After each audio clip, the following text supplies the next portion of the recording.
Bonjour, bonjour, c'est Mario, et aujourd'hui j'ai le plaisir de vous apporter un message de délivrance aujourd'hui, un message d'amour un message qui apporte des délivrances à certaines personnes qui ont été délivrance, un message qui va libérer, un message de libération, un message de délivrance, un message qui va apporter la guérison. Et je ne parle pas seulement de guérison physique, mais qui va apporter la guérison au niveau de l'âme et au niveau de ton esprit. Gloire à l'Éternel. Et au niveau de la pensée et de la conscience. Gloire à Dieu. Donc aujourd'hui, j'ai un bon message pour vous. C'est un message qui va faire du bien, je dis. C'est un message qui va faire du bien. Donc, et je vais parler de choses, bon, peut-être c'est pas des choses agréables, dans le sens que, bon, c'est pas des choses qui vont chatouiller les oreilles, mais c'est des paroles vraiment de libération. Hein, je vous le dis, c'est des paroles qui libèrent, c'est des paroles qui vont briser tes chaînes, des choses mauvaises. Dieu veut vous bénir. Et le Seigneur, notre Dieu vous aime. Donc je vous apporte le message de la parole de Dieu. La bonne nouvelle de Jésus-Christ, c'est une bonne nouvelle. Gloire à Dieu. C'est une parole réjouissante. C'est une parole qui va apporter de la force. C'est une parole qui va faire fuir des choses qui sont du diable. Gloire à Dieu. Béni soit l'Éternel. Gloire à Dieu. Alléluia. Alors aujourd'hui, je vais vous parler de la prière. Et je vais parler d'obstacles à la prière à ôter de vos vies. D'obstacles à la prière que tu pourras avoir dans ta vie. D'obstacles à la prière. Parce que Dieu veut que, notre Dieu veut que tes prières soient exaucées. Il veut pouvoir te faire pour toi les choses qu'il veut faire pour toi. Dieu t'aime. Il veut te sauver si tu n'es pas sauvé. Le désir de son cœur, c'est que tu sois sauvé. Que tu aies la vie éternelle. Que tu sois son enfant si tu n'es pas encore son enfant. Peut-être que tu pries. Il y a des gens qui prient, mais ils ne sont pas sauvés. Ils n'ont pas la vie éternelle. Ils n'ont pas l'assurance même de leur salut non plus. Et puis il y en a aussi que tu pourrais avoir l'assurance d'être sauvé. Tu pourrais penser que tout va bien, mais ce n'est pas vrai. Hein? Par exemple, si tu es pris dans l'islam, il n'y a pas de salut. La Bible dit, et c'est la vérité, la Bible dit qu'il n'y a de salut qu'en Jésus-Christ. Jésus a dit qu'il est le chemin, la vérité et la vie. Nul ne va à Dieu autrement que par Jésus. N'est-ce pas? Il y a de salut seulement en Jésus. Et Jésus a dit que si quelqu'un n'est pas né de nouveau, né de l'Esprit de Dieu et de la parole de Dieu, cette personne ne peut pas voir le royaume de Dieu. Il ne peut pas rentrer dans le royaume de Dieu. Donc il ne peut pas rentrer dans le paradis de Dieu. Il ne peut pas avoir relation avec Dieu. Il ne peut pas avoir la paix avec Dieu. Il n'y a pas de paix entre Dieu et cette personne. Cette personne n'est pas encore réconciliée avec Dieu. Cette personne n'a pas part au royaume de Dieu. Cette personne n'a pas part à l'héritage des saints de la lumière. Voyez, ici je dis les saints. Voyez, les saints, ce n'est pas ceux-là que l'Église catholique appelle les saints parce qu'ils sont morts, ils sont décédés. Et il y a des gens qui ont adressé des prières à ces personnes.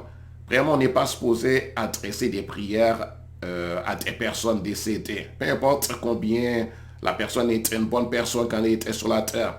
Même si Dieu a utilisé cette personne, comme par exemple Dieu a utilisé l'apôtre Pierre, n'est-ce pas, qui est un apôtre de Jésus, un prophète aussi, un pasteur des brebis de l'Éternel, un évangéliste. C'est un messager de Dieu choisi par Jésus lui-même.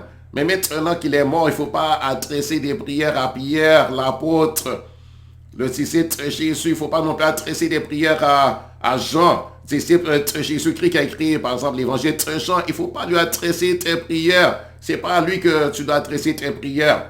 Si quelqu'un t'a dit d'adresser des prières à Jean, cette personne-là t'a trompé, cette personne t'a menti, cette personne t'a fait prendre un mauvais chemin et tu n'es pas dans la vérité, je dois te le dire. C'est par amour que je te le dis. L'amour dit la vérité à celui qui l'aime. N'est-ce pas? L'amour dit la vérité afin de délivrer la personne. N'est-ce pas?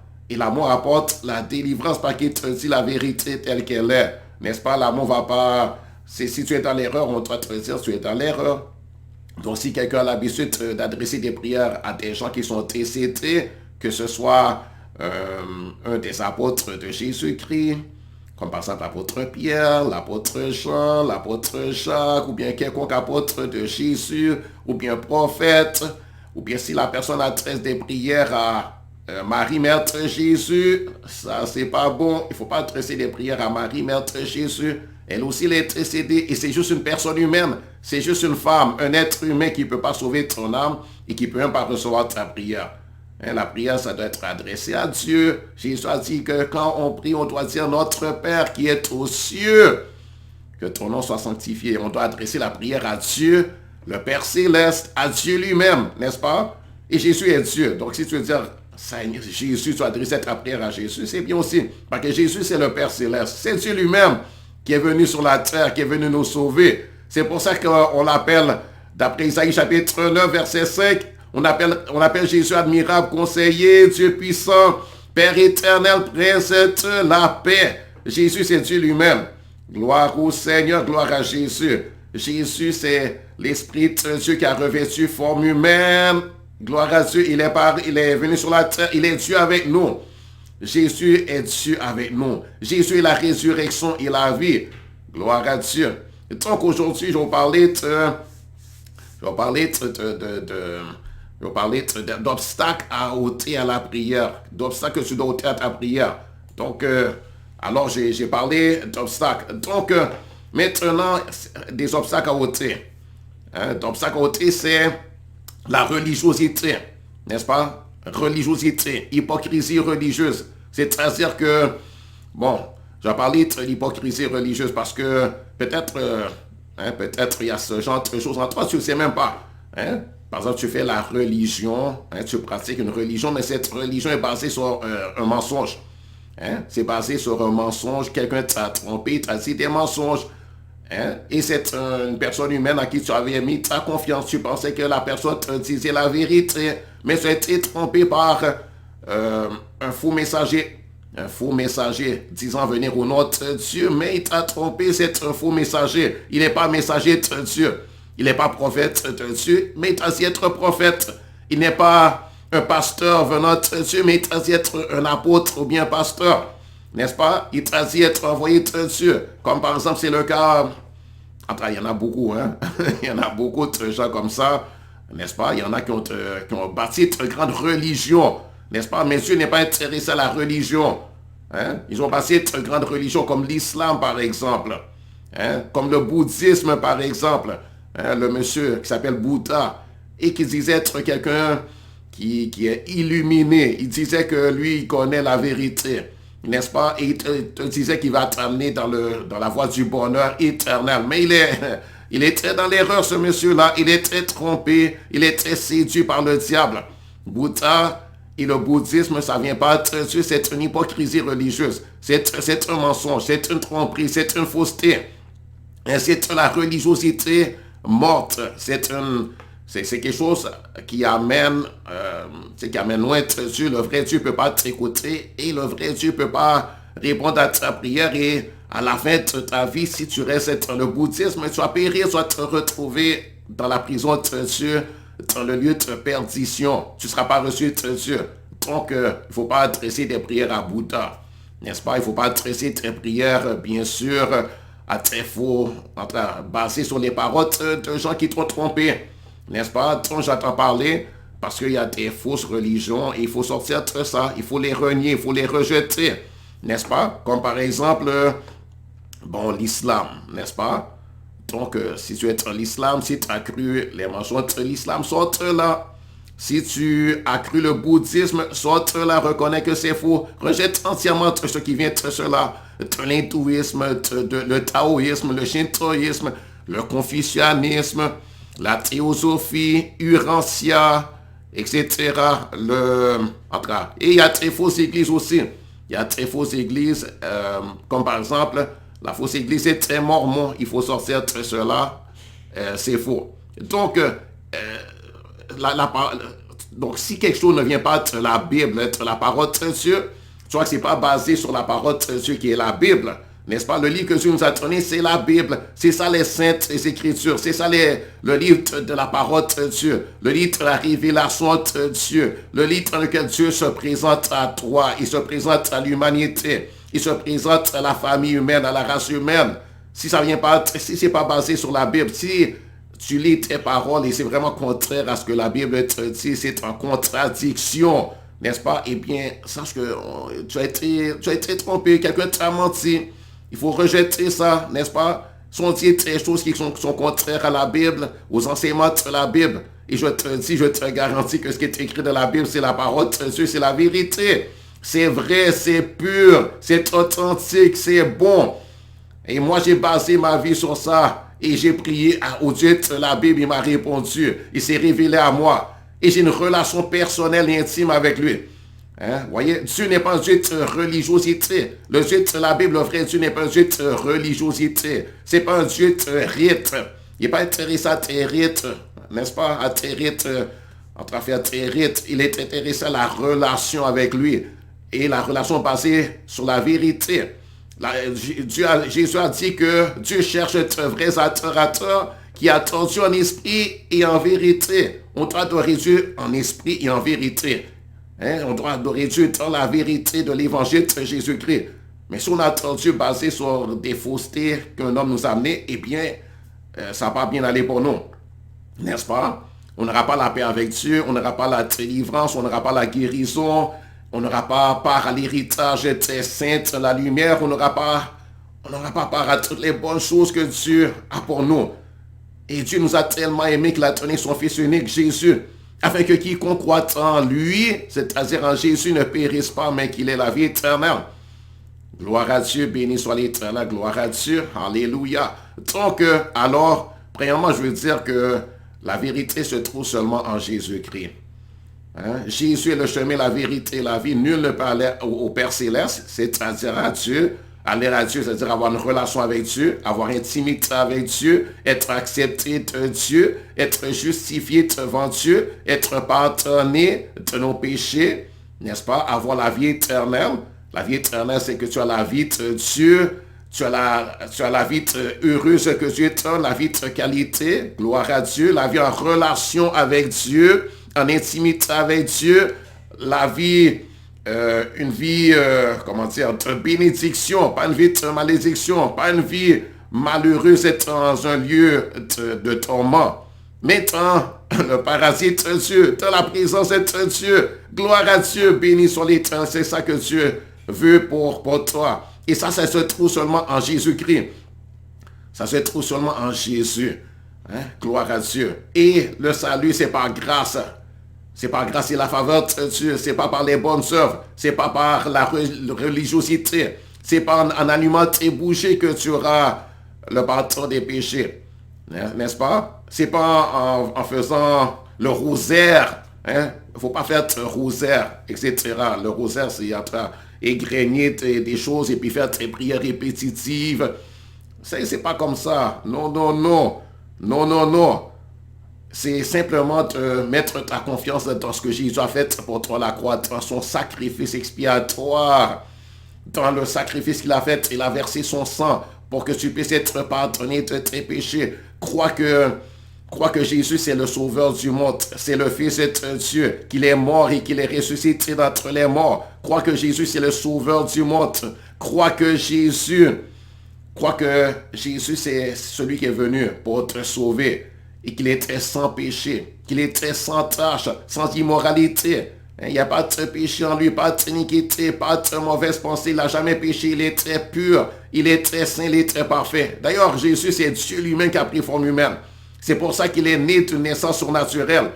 Il est né d'une vierge, aucun homme l'avait touché. Et le corps de Jésus est très pur. L'âme de Jésus est très pure. L'esprit de Jésus est très pur. Il a vécu une vie pure, une vie irréprochable. Et à la fin de sa vie, il a accepté de s'offrir lui-même en sacrifice. Comment? Eh bien, quand il a accepté, il a permis que les Juifs qu'il avait rejetés, ceux qui étaient hypocrites parmi les Juifs, qui avaient rejeté Dieu, qui étaient des gens qui ont rejeté la parole de Dieu, ils se sont révoltés contre lui, hein? Ils se sont révoltés injustement contre lui et ils ont exigé du gouverneur romain que Jésus soit crucifié. Ils ont dit crucifiez-le. Hein? Ils ont dit j'ai pas d'autre roi que César. Hein? Le gouverneur romain avait dit, mais dois-je crucifier votre roi? Ils ont dit, non, j'ai pas d'autre roi que César, n'est-ce pas? Donc ils ont dit, c'est pas Dieu mon roi, c'est certainement pas Jésus mon roi. Ils n'ont pas voulu reconnaître en lui le Messie, le roi de l'Éternel. Pourtant Dieu leur avait annoncé le roi de l'Éternel. Il leur avait dit comment intervenir et Jésus c'était l'accomplissement des paroles des prophètes. C'était le roi de l'Éternel, c'était le sauveur du monde. C'était le Dieu d'Israël lui-même qui a pris forme humaine venu pour les sauver. Et Dieu s'est annoncé, il avait dit je venais, je viens, mais ils l'ont pas reconnu. D'ailleurs, ils n'ont pas voulu être lui malgré que Jésus a fait des miracles, des prodiges. Il a ressuscité les morts comme Lazare qui était mort pendant 4 jours. Il a ressuscité le fils d'une veuve qui était mort aussi, qu'on est en train de faire la procession funéraire pour l'amener sous terre, pour l'enterrer. Jésus l'a ressuscité. Jésus a guéri des malades, qui étaient des gens qui étaient infirmes. L'infirmité, là, être infirme, c'est pire qu'être malade. Par exemple, quelqu'un dont les pieds ne fonctionnent pas du tout, c'est pire que juste si son pied était juste malade, juste souffrant. Il y a des gens qui étaient paralysés, paralytiques. Quelqu'un qui est paralysé, c'est quelqu'un qui ne peut même pas bouger du tout. Il n'a pas l'usage de ses pieds ni de ses mains, il ne peut même pas bouger. Il est juste couché sur un lit ou bien sur une natte et puis il ne peut pas bouger. Jésus a guéri ce genre de personnes, d'infirmité. Jésus a guéri les aveugles, a ouvert les yeux des aveugles, c'est un miracle. Il a ouvert les oreilles des sourds. Les sourds ont entendu, ceux qui ne pouvaient pas parler, qui étaient muets, les muets ont parlé. Il y a certaines maladies, c'était des démons qui étaient rentrés dans le corps des hommes, des êtres invisibles qu'on appelle les démons. Les esprits malins, les esprits impurs, et Jésus les a expulsés du corps de ces personnes, et ces personnes étaient rendues libres, et ils ont pu parler, ils ont été délivrés des maladies que causaient les démons, ou bien des infirmités, ou bien de la paralysie. Gloire à Dieu, béni soit l'Éternel, gloire à Dieu, gloire au Seigneur. Donc, alors, Dieu est intéressé à ce que tu crois la vérité, que tu connaisses le Dieu véritable. Béni soit l'Éternel, merci Jésus. Alléluia. Maintenant, je vais parler d'une autre forme de hypocrisie religieuse. Et ça, c'est l'hypocrisie de prier. Disons que, bon, là, tu as entendu l'évangile de Jésus-Christ, mais cependant, tu pries juste pour faire semblant. Il ne faut pas faire semblant avec Dieu, n'est-ce pas? Il faut vraiment être sincère avec Dieu. Et l'hypocrisie religieuse, c'est une autre forme du moins d'hypocrisie religieuse, c'est prier juste pour sembler être une bonne personne, juste pour paraître être une bonne personne. Aux yeux des hommes, juste pour être vu des hommes, pour paraître être une personne droite alors qu'on ne l'est pas. Lorsqu'on est loin des yeux des hommes, qu'on manigance, qu'on triche, qu'on trompe les gens dans la vie de tous les jours. Mais lorsqu'on est parmi les chrétiens à l'église, on veut paraître pur, propre et sans péché. Ça, c'est l'hypocrisie religieuse. Et Dieu ne veut pas de cela. Dieu veut que tu sois sincère envers lui et que tu te repentes véritablement. Et que tu lui donnes ta vie véritablement. Donc, si quelqu'un faisait juste aller à l'église une fois de temps en temps ou bien le dimanche, mais il ne met pas la parole en pratique, il n'est pas sincère envers Dieu, et puis c'est très bien qu'il n'est pas né de nouveau. Si tu ne vois pas que tu es une autre nature, parce que la Bible dit que celui qui est en Christ, il est une nouvelle créature. Les choses anciennes sont passées, voici toutes choses sont devenues nouvelles. Si tu ne peux pas voir que vraiment, depuis que tu as reçu Jésus, tu es vraiment transformé, changé, et que tu as une nouvelle nature, la nature de Jésus lui-même, la nature du Père Céleste lui-même. Si tu ne vois pas que tu as la haine du péché, si tu ne vois pas que tes pensées ont changé, que ta mentalité a changé, ton caractère, et tout doit changer. Si tu ne vois pas cela, que tu peux pas dire que tu es né de nouveau, eh bien, viens à Jésus et puis reconnais-le et puis maintenant décide d'avoir une vraie relation avec lui et de vraiment te donner à Dieu. N'est-ce pas? Et te demander à Dieu à naître de nouveau, à devenir une nouvelle créature, à être vraiment transformé. Demande à Dieu de vraiment te pardonner et te purifier du péché qui est en toi et de te donner cette nouvelle nature, de te faire naître de nouveau, de faire de toi une nouvelle créature à l'image de Jésus lui-même, le Fils de Dieu et de Dieu le Père. Tu dois naître de nouveau, tu dois devenir une nouvelle créature, tu dois recevoir l'adoption de Dieu. Et ça, c'est pas faire semblant. Ça, tu l'es ou tu l'es pas. Si tu n'es pas transformé, et si tu vois que, bon, tu fais juste aller à l'église le dimanche, mais rien n'a changé de ta vie, eh bien, reconnais que tu n'es pas encore né de nouveau. Alors, demande à Dieu à naître de nouveau. Sois sérieux avec Dieu, n'est-ce pas? L'hypocrisie religieuse, c'est aussi prier avec la duplicité de cœur. Jouer la comédie devant Dieu ou devant les hommes, notre prochain. Chercher à tromper Dieu par tes louanges. Hein, comme par exemple, tu vas à l'église et puis tu chantes des louanges à Dieu. Hein, les cantiques, les louanges, hein, des paroles douces et agréables. Alors que dans le fond de ton cœur, tu rejettes ce que tu dis de ta bouche. Tu ne crois pas vraiment, tu renies Dieu. Tu ne te soucies pas d'obéir à Dieu.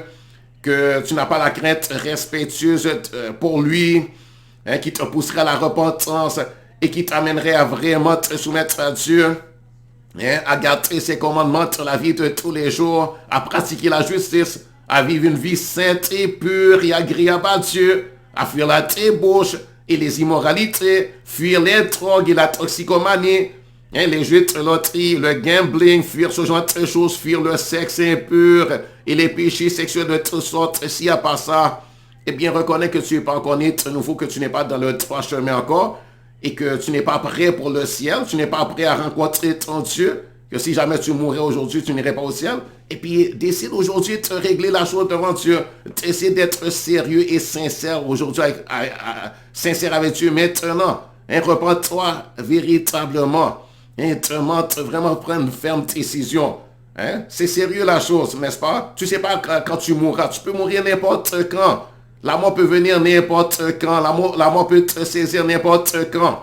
Hein? Regarde dans ces temps-ci avec le COVID, beaucoup de gens sont morts. Même très jeunes personnes. Même très personnes qui avaient seulement la vingtaine, ou bien 30 ans, 40 ans, 50 ans, qui est encore jeunes. Hein? Et il y en a qui sont plus jeunes aussi, qui sont morts. Donc tu ne sais pas quand tu vas partir. N'est-ce pas?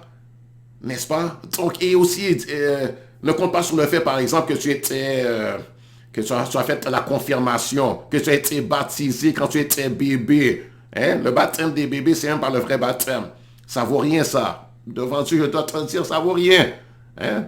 Donc, ce qui importe, c'est d'être né de nouveau. Ce qui importe, c'est d'être une nouvelle créature en Jésus-Christ. C'est d'être lavé par le sang de Jésus. C'est d'avoir tes péchés pardonnés. Et c'est d'être sincère envers Dieu. Hein? Et d'être un vrai adorateur qui adore Dieu en esprit, en vérité. C'est-à-dire que ton adoration, ça vient d'un cœur sincère. Ça vient et tu dois avoir la vérité de Dieu dans le cœur. Et tu dois vivre aussi ce que tu chantes, ce que tu proclames, ce que tu dis aux gens, tu dois le vivre. Hein? Pas juste le dire de ta bouche et puis, bon, dans le secret, tu l'es pas. Hein? Tu dois vraiment être une nouvelle créature. Vraiment, être un chrétien, c'est quelqu'un qui a la nature de Jésus, qui ressemble à Jésus, qui a reçu l'onction du Saint-Esprit. Si tu n'as pas reçu l'onction, si tu n'es pas rempli du Saint-Esprit, tu n'es pas encore né de nouveau. Hein? Si tu peux dire que vraiment tu sais hors de tout d'autre que tu as le Saint-Esprit. Et si tu as le Saint-Esprit, vous voyez, les saints, eh bien, le Saint-Esprit va t'amener à vivre une vie sainte. Hein? Tu vas haïr le péché. Tu vas haïr le mal. Tu vas vouloir... Et tu vas avoir aussi une vie de prière. Et de méditation de la parole de Dieu. La parole de Dieu, tu vas la méditer. Tu vas penser toute la parole. Tu médites la parole. Tu vas aimer la parole. Tu vas prendre plaisir aux enseignements de Dieu. Et aussi, tu vas aimer être avec les saints, les enfants de Dieu en Jésus-Christ. Tu vas te rassembler avec les frères et sœurs de l'Église de Dieu. Hein? Tu as aimé être avec les enfants de Dieu, les disciples de Jésus, tu as aimé leur compagnie, leur présence. Et tu vas vouloir leur amitié, avoir l'amitié de ces gens-là, pas l'amitié de ces gens du monde qui n'aiment pas Dieu, qui sont débauchés, qui aiment courir après les filles, etc. Hein? Donc, examine-toi. Et puis, si ce n'est pas le cas, hein, tu n'as pas, hein, si tu n'es pas le cas, juste repens-toi. Et puis juste décide que maintenant tu prends une décision sérieuse pour Dieu et que tu te donnes à Dieu, n'est-ce pas, sincèrement. Et tu lui dis, Dieu, pardonne-moi. Pardonne-moi d'avoir été hypocrite. Pardonne-moi d'avoir manqué de sincérité envers toi. Pardonne-moi d'avoir pas été, de pas avoir marché de la vérité devant toi. Maintenant, je veux naître de nouveau. Je veux être une nouvelle créature. Je vais être sincère envers toi. Je décide d'être sincère. Je ne vais pas jouer la comédie. Je ne vais pas faire semblant. Parce qu'on peut pas faire semblant avec Dieu. Je ne veux pas faire semblant. Pardonne-moi. Sauve-moi. Lave-moi des impuretés qui sont en moi. Étonne-moi un cœur sincère, étonne-moi un cœur pur. Donne-moi un nouveau cœur. Étonne-moi un esprit nouveau. Donne-moi un cœur nouveau. Et fais-moi naître de nouveau aujourd'hui. Faites-moi une nouvelle créature. Faites-moi ton enfant d'adoption. Ton enfant né de nouveau. Sauvé par grâce, par le moyen de la foi.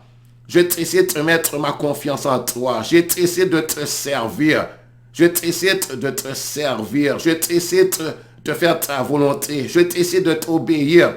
Parce que Jésus a dit que celui qui l'aime, c'est celui qui garde ses commandements. C'est celui qui lui obéit. C'est celui qui fait ce qu'il demande. Je veux t'obéir aujourd'hui. Et remplis-moi de ton esprit. Mets ton esprit en moi. Et enlève-moi tout esprit malin. Que tout esprit malin me quitte. Que tout esprit d'immoralité me quitte. Quitte mon cœur, quitte ma pensée, quitte mon corps physique, quitte ma pensée, quitte ma sexualité, quitte mes raisonnements, mes pensées, que tout esprit malin qui est entré en moi, qui me manipulait, me quitte, que tout esprit malin qui me souillait par leur présence me quitte, que tout esprit malin qui me trompait me quitte, au nom de Jésus, et que je sois lavé par le sang de Jésus, que je sois lavé par la parole, l'eau de la parole de Dieu aujourd'hui même, et que mon nom soit inscrit dans le livre de vie aujourd'hui même.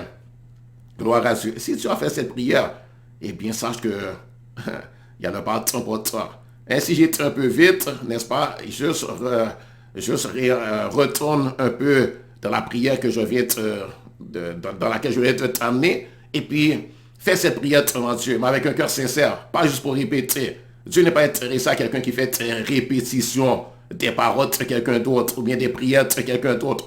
Mais tu peux dire ces paroles-là, mes paroles, les paroles que j'ai essayé de dire, mais dis-le avec un cœur sincère, n'est-ce pas? Dis-le avec un cœur qui veut vraiment, dis-le avec un cœur sérieux, dis-le vraiment que comme tu le penses vraiment, tu le veux vraiment, et que vraiment là, que tu es en train de parler à Dieu, et que tu attends que Dieu te réponde, n'est-ce pas?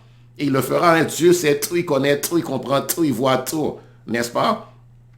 Gloire au Seigneur. Le mode de sincérité de la prière, c'est un grand obstacle. Hein, si on n'est pas sincère, Dieu ne va même pas nous écouter.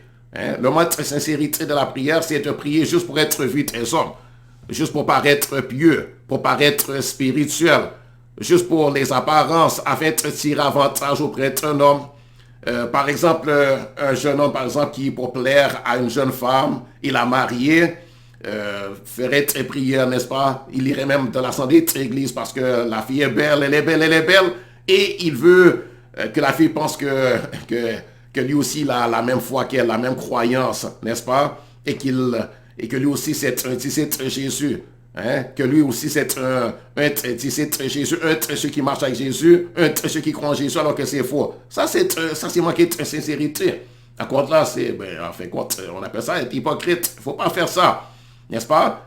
Faire prier juste, par exemple, pour intégrer le groupe musical de l'église et apprendre la musique gratuitement aux frères de l'église.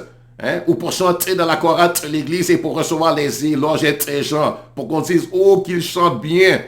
Oh, qu'il a une belle voix. Hein? Pour impressionner les gens. Pour impressionner les jeunes filles, par exemple. Hein? Pour pouvoir, en tout cas, bien paraître. Ou bien juste pour que les parents, peut-être les parents te disent, va à l'église, et puis là, juste pour que les parents cessent de t'ennuyer en disant, va à l'église, et bien tu y vas, mais vraiment pas avec un cœur sincère. Le mode de sincérité, c'est de prier pour être applaudi très homme, pour que les gens pensent et disent que tu pries bien, par exemple. Il ne faut pas faire ça, pour que les gens disent, oh, il prie avec éloquence, oh, quelle puissance dans la prière, et pour avoir tes compliments pour la façon que tu pries, pour le langage élaboré que tu utilises lorsque tu pries, pour les nombreux versets que tu peux citer facilement parce que tu as bonne mémoire et tu peux citer de nombreux versets. Mais si c'est juste, tu cites les versets, tu fais les études bibliques, même tu connais bien les versets comme les pharisiens, comme les sadducéens,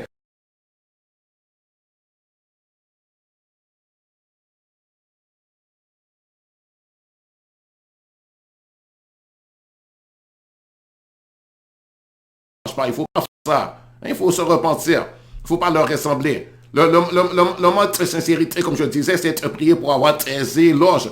Il ne faut pas prier pour avoir les éloges des gens. C'est-à-dire pour que les gens disent que tu pries bien, pour avoir leur admiration, pour avoir leur compliment, pour pour avoir tes félicitations, pour avoir prononcé de belles paroles avec une belle élocution, une bonne grammaire, hein, pour avoir semblé adorer et glorifier, exalter le Seigneur avec une telle ferveur pour dire, waouh, avec un tel amour que tu sembles aimer Dieu, mais alors que ton cœur, en réalité, ton cœur est sec et bien éloigné de Dieu, que tu n'aimes pas vraiment, sincèrement. Il ne faut pas faire ça, bien sûr, n'est-ce pas? Il ne faut pas ce genre de ces choses. Il ne faut pas ce genre de choses, mes frères et sœurs. Il ne faut pas ce genre de choses, mon ami. Repends-toi et sois sincère envers ton Dieu. Je dois te le dire parce que moi, je t'aime. Je veux que tu fasses le ciel. Je veux que soit moi là-haut dans le ciel. Et je veux que tes prières soient exaucées, Dieu. Je veux que tu sois bien, heureux, en bonne santé. Je veux que tu sois rempli du Saint-Esprit parce que c'est ça qui est bon pour toi. Que tu sois rempli, que tu aies la sagesse de Dieu, l'intelligence divine. Gloire à Dieu, que tu marches vraiment dans le chemin que Dieu a tracé pour toi, dans le chemin qu'il veut. Dans la gloire, l'immortalité par Jésus-Christ. Gloire à l'Éternel et en Jésus-Christ. Gloire au Seigneur. Dans Matthieu chapitre 6, verset 5, il est écrit, Jésus a dit, lorsque vous priez, ne soyez pas comme les hypocrites qui aiment à prier debout dans les synagogues et au coin des rues pour être vus des hommes. Je vous le dis en vérité, ils ont leur récompense, mais quand tu pries, entre dans ta chambre, ferme ta porte et prie ton Père qui est là dans le lieu secret, et ton Père qui voit dans le secret te le rendra. En priant, ne multipliez pas de vaines paroles, comme les païens qui s'imaginent qu'à force de paroles, ils seront exaucés. Ne leur ressemblez pas, car votre Père sait de quoi vous avez besoin avant que vous le lui demandiez. Donc, dans la prière, il ne faut pas faire de vaines répétitions. Hein? Des répétitions, par exemple, même la prière mortelle que Jésus a donnée, le Notre Père. Il ne faut pas dire, Notre Père qui est trop sûr, que ton nom soit sanctifié, que ton nom vienne, que ta volonté soit faite sur la terre comme au ciel. Donne aujourd'hui notre pain quotidien, pardonne-nous nos offenses, comme nous aussi nous pardonnons à ceux qui ont offensé, ne nous induis pas en tentation, mais délivre-nous du mal. Ça c'est ridicule, il ne faut pas faire ça. Il ne faut pas faire tes prières ou bien tes prières, je vous salue Marie, pleine de grâce, etc. Comme je dis, il ne faut pas prier à Marie. Il ne faut pas prier à Marie. Il faut prier à Dieu. Prier à Dieu. Adresse tes prières à Dieu. Donc voilà, je vais m'arrêter là et que Dieu vous bénisse. Que le Seigneur, notre Papa céleste, vous bénisse. Au revoir, c'était Mario.